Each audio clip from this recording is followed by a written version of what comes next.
Gran parte de nuestra vida la pasamos trabajando, estudiando o disfrutando del ocio. También pasamos largos ratos conversando con nuestros amigos, paseando con los seres queridos o sentados frente al televisor y la computadora.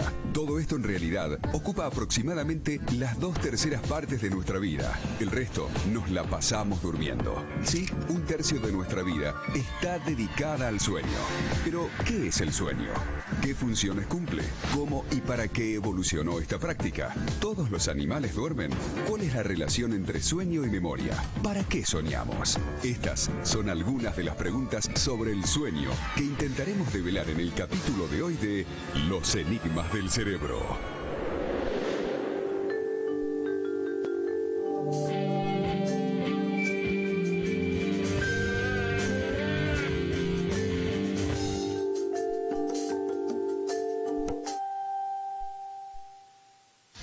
Bienvenidos a un nuevo episodio de Los Enigmas del Cerebro. Hoy evaluaremos un tema misterioso, el sueño. Nos preguntaremos ¿por qué dormimos? Si es producto de nuestra evolución, ¿para qué sirve el sueño? ¿Qué pasa en nuestro cerebro cuando dormimos? En general dormimos 8 horas por día, 56 horas por semana, 240 horas por mes, 2.920 horas por año. Cuando uno tiene 40 años, ya ha dormido alrededor de 120.000 horas. 1/3 de nuestra vida la pasamos durmiendo. Pareciera que uno no hace nada cuando duerme. Los músculos están relajados, los ojos cerrados, respiramos regularmente, no estamos atentos a luces o a sonidos débiles. Sin embargo, si uno mira nuestro cerebro, el cuadro es muy diferente. El cerebro está activo cuando dormimos. El sueño es un proceso fisiológico. Uno gasta energía cuando duerme. Los científicos pueden medir la actividad del cerebro durante el sueño poniendo electrodos en el cuero cabelludo. Estos electrodos son conectados a un aparato denominado electroencefalograma y uno puede ver los patrones de esa actividad cerebral durante el sueño. El sueño tiene una arquitectura definida y hay dos formas de sueños. Una denominada REM o movimientos oculares rápidos. Uno sabe esto porque si le abre los ojos a los sujetos, los ojos se mueven rápidamente. Y otra forma de sueño denominada sin movimientos oculares rápidos o no REM.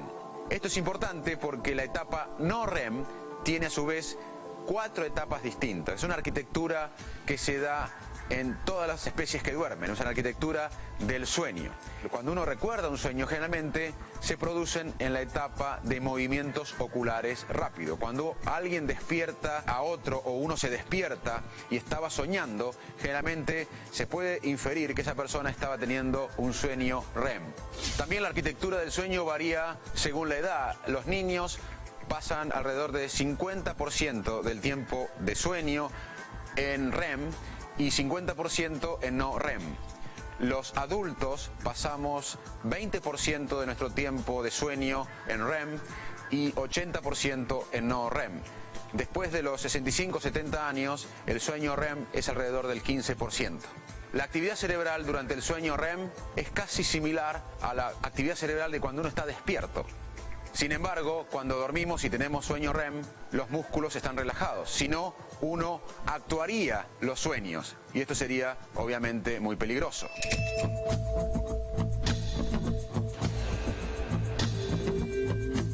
Y ahora los invito a escuchar y a ver una conversación con un experto internacional en sueño, el doctor Bob Stigall de la Universidad de Harvard. Este científico ha dedicado su carrera a entender los misterios del sueño. Bob, una pregunta básica pero muy importante. ¿Para qué sirve el sueño? Well, it doesn't serve one function. Sleep serves multiple functions, and it's only in the last 10 years that we started to tease these apart. So the list is probably not complete.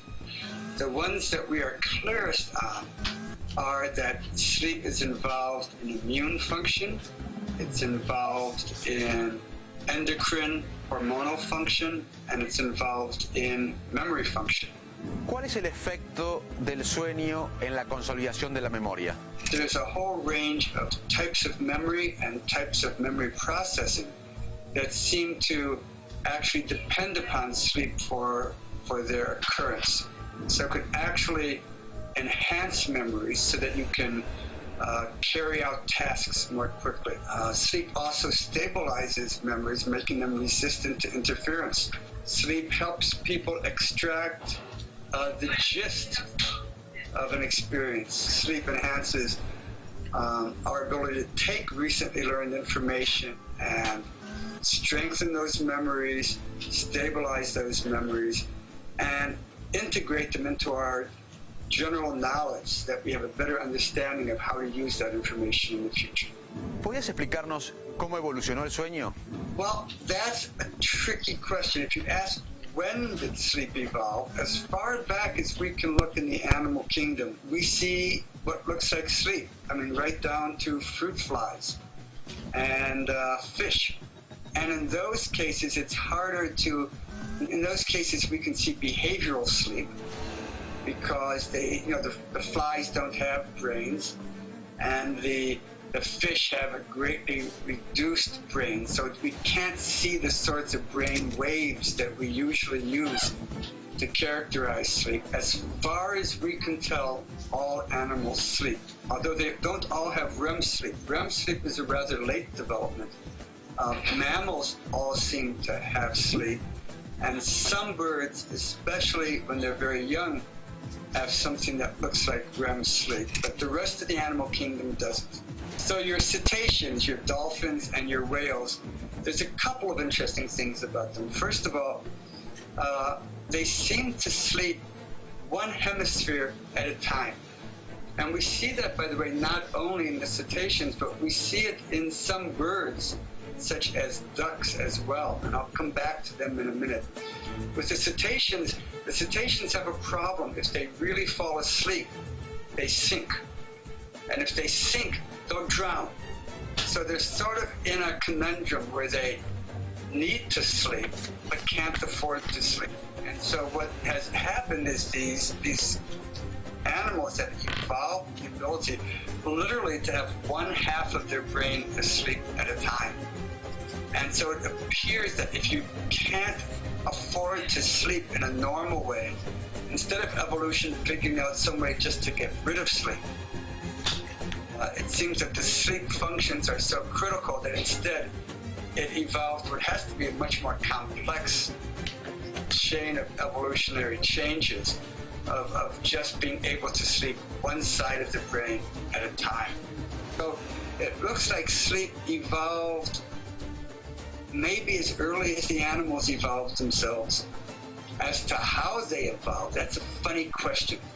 They evolved because there's some function of sleep, there's some benefit that the organisms gained from sleep, and we think that they probably have to do with the sorts of functions that I've described.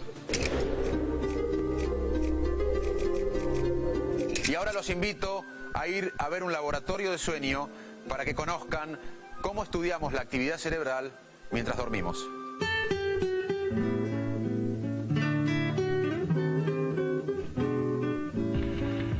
Estamos en el laboratorio de sueño, donde vamos a entender cómo, a partir de la descripción de muchísimas variables fisiológicas, podemos entender y caracterizar las distintas etapas del sueño, desde que nos vamos quedando dormidos, todo a lo largo de la noche y, por supuesto, hasta que nos despertamos. Las personas llegan pasado el atardecer y se los prepara con distintos electrodos que van a tener por función la medición de estas variables fisiológicas.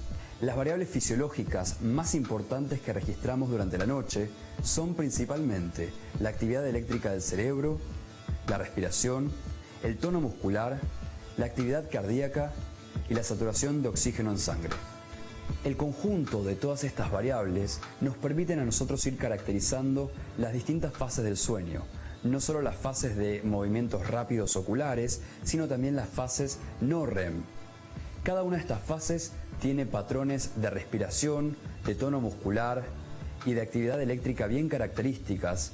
Justamente a partir de la caracterización de todas estas variables es que podemos identificar alteraciones en los patrones de sueño normales. Desde el lado de la investigación, por ejemplo, los estudios de polisomnografía nos han permitido evaluar el rol del sueño no solo en la cuestión cognitiva, sino también en los aspectos de la endocrinología y la inmunología. Por ejemplo, hemos visto que pacientes que tenían una mejor calidad de sueño, evaluada justamente a partir de estas variables fisiológicas, cuando recibían una vacuna de la hepatitis A y tenían una noche de sueño de alta calidad, generaban muchos más anticuerpos al mes de la evaluación que aquellos pacientes que tenían una peor calidad de sueño la noche posterior a la inmunización con esta vacuna.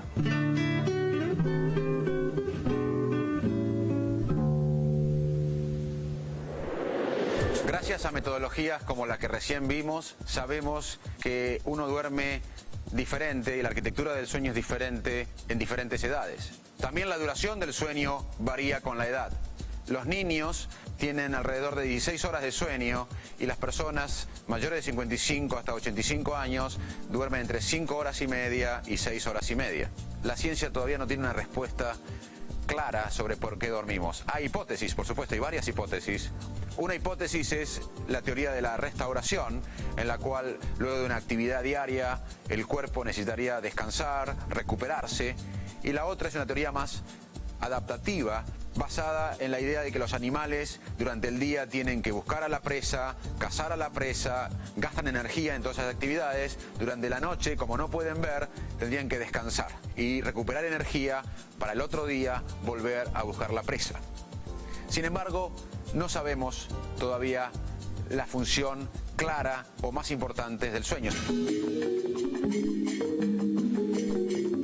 Hoy también tenemos una entrevista con un argentino experto en los mecanismos cerebrales del sueño, el doctor Diego Golombek de la Universidad Nacional de Quilmes. ¿Cuáles fueron los avances en la investigación del sueño que te impactaron, que más te impactaron en los últimos 10 años? Lo más maravilloso del sueño es que es algo de lo que sabemos muy poco. Casi te diría que es una de las cosas de las que menos sabemos con respecto al cerebro. No sabemos ni por qué dormimos. Sabemos que dormir es necesario y hasta es vital. Lo que más me fascina del sueño es el misterio. Es ese misterio que todavía está muy lejos. ¿De qué pasa? ¿Por qué dormimos? ¿Por qué soñamos? ¿Por qué hay enfermedades del sueño? Sabemos que hay correlaciones con la actividad del cerebro. Sabemos que cuando dormimos algo pasa en el cerebro. Esto es importante. El sueño no es algo que es apagar la vigilia.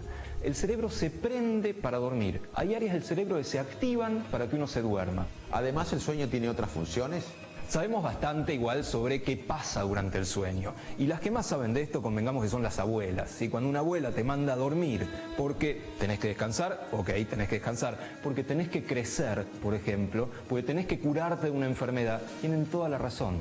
Durante el sueño, por ejemplo, se secreta la hormona de crecimiento, que en los años de desarrollo tiene que ver con que los huesos crezcan, los tejidos se desarrollen en cierta manera. También durante el sueño, el cuerpo aprovecha toda esa energía que no está usando durante la vigilia, donde estás despierto y estás corriendo, lo que fuera, para un montón de procesos de reparación, un montón de procesos que tienen que ver con la lucha contra una enfermedad, procesos inmunes que se activan durante el sueño.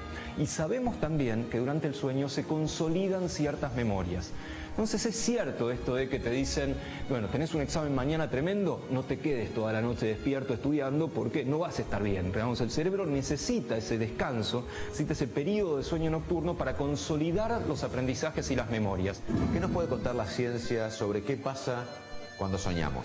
La ciencia tiene algunas cosas para decir mientras dormimos, aunque es un fenómeno bastante subjetivo. Básicamente, el poder estudiar científicamente el sueño implica estudiar el relato del sueño, porque no hay una camarita de televisión en el cerebro que te muestre qué está soñando la persona.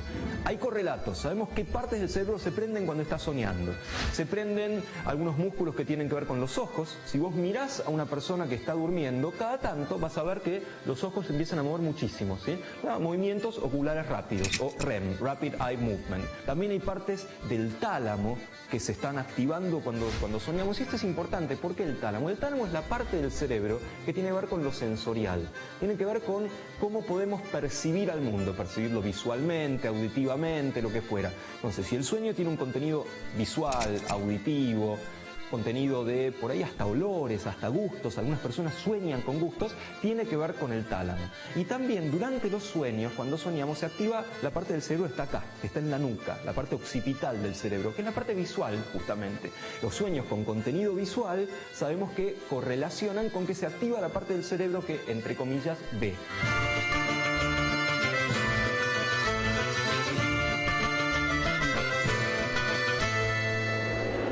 ahora, por favor, preste atención y mire estas condiciones.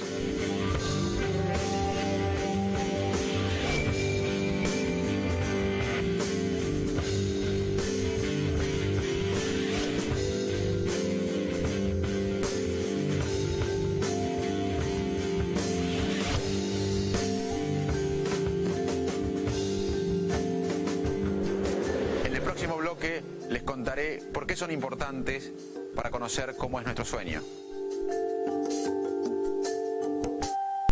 Pasamos un tercio de nuestra vida durmiendo. Esta actividad es fundamental para el desarrollo saludable del ser humano. ¿Cómo puede verse alterado el sueño? ¿Cuáles son las principales enfermedades del sueño? ¿Qué impacto tienen las alteraciones del sueño en nuestra vida diaria? Estas son algunas de las preguntas que abordaremos en este segundo bloque de Los Enigmas del Cerebro.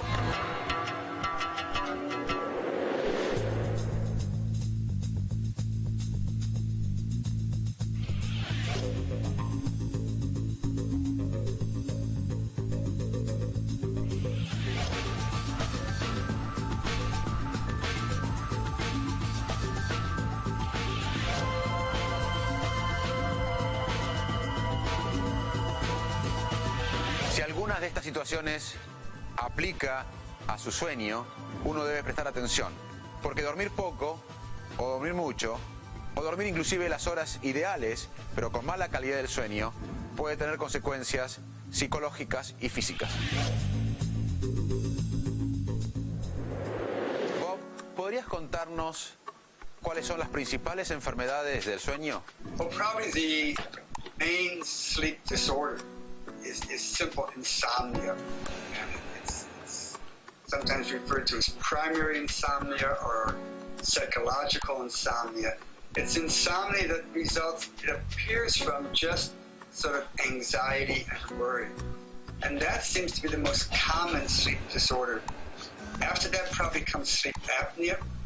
Sleep apnea is a breathing disorder where when you fall asleep, you lose muscle tone in the throat and in the tongue, and it results in collapse of the airways and the tongue falling back and blocking airways, and it literally will block your breathing. And so what happens is you'll stop breathing. A lot of snoring is related to this. And then what happens is your brain detects the fact that you've stopped breathing, and it wakes you up. And then you can get air again. And then you fall back asleep, and you repeat this. And in severe cases, you can have people who wake up literally once or twice a minute all night long. Other sleep disorders, which are much less common, include narcolepsy, which is this tendency to fall asleep even when you're awake with high frequency and without an ability to control that. It's characterized by an immediate entry into REM sleep when you fall asleep. It's due to genetic mutations in the orexin system. Orexin is a neuropeptide that's in the brain that's involved in the regulation of sleep. And then there's other sleep disorders that have to do with movement disorders. There's restless leg syndrome. There's periodic limb movement, and then there's the parasomnias like sleepwalking and sleep talking. And more recently, we've discovered this one known as REM sleep behavior disorder. All of these probably have detrimental effects on the ability of the brain to process memories and emotion during sleep. Whether it has similar impacts on the endocrine functions, the insulin regulation, or the immune function, the antibody production. ¿Tenemos alguna idea desde las neurociencias por qué soñamos? Evidence that's been accruing over the last decade strongly suggests that dreaming is part of this process of memory processing, offline memory processing during sleep. And here I would say offline memory and emotional processing during sleep. We had a paper out a year ago now in which we showed that when you're trained on a task and show subsequent sleep-dependent improvement on the task, that those people who improve the most as a result of sleeping after training are those who report having dreamt about it when we wake them up. So it looks like dreaming is at least a marker for those brain processes go on while you sleep that can enhance and consolidate and integrate recently learned memories.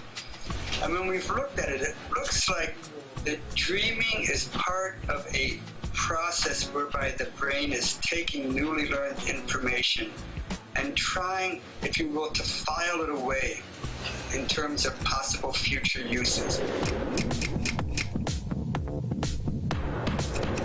¿Qué hemos aprendido hoy? El sueño sigue siendo un misterio. El cerebro está activo cuando dormimos. El sueño tiene una arquitectura específica. Hay dos formas de sueño, una con movimientos oculares rápidos, REM, y otra sin movimientos oculares rápidos. Cuando soñamos, en general, lo hacemos durante la etapa de movimientos oculares rápidos. La arquitectura del sueño varía con la edad. Los bebés y los niños duermen más que los adultos y a su vez estos duermen más que los ancianos. Es importante conocer cómo uno duerme, porque dormir poco, dormir mucho o dormir las horas ideales, pero con mala calidad de sueño, puede alterar nuestra salud. Una de las funciones más importantes del sueño se cree que es consolidar la memoria. La hipótesis de por qué dormimos todavía no tiene respuesta. Quizás para restaurar nuestra actividad diaria, o quizás para reponer energías y al otro día tener la fuerza necesaria para las actividades mientras estamos despiertos. Y a pesar de que es una actividad a la que le dedicamos mucho tiempo, casi un tercio de nuestras vidas, todavía sigue siendo un misterio. Gracias por acompañarnos en este viaje maravilloso a través del cerebro humano. Los invito a ver el próximo programa. Abordaremos cómo impacta la música en nuestro cerebro. ¿Qué pasa en nuestro cerebro cuando generamos música? La música produce activación de los sistemas de recompensa del cerebro. Todos estos dilemas y otras preguntas las abordaremos en el próximo episodio de Los Enigmas del Cerebro.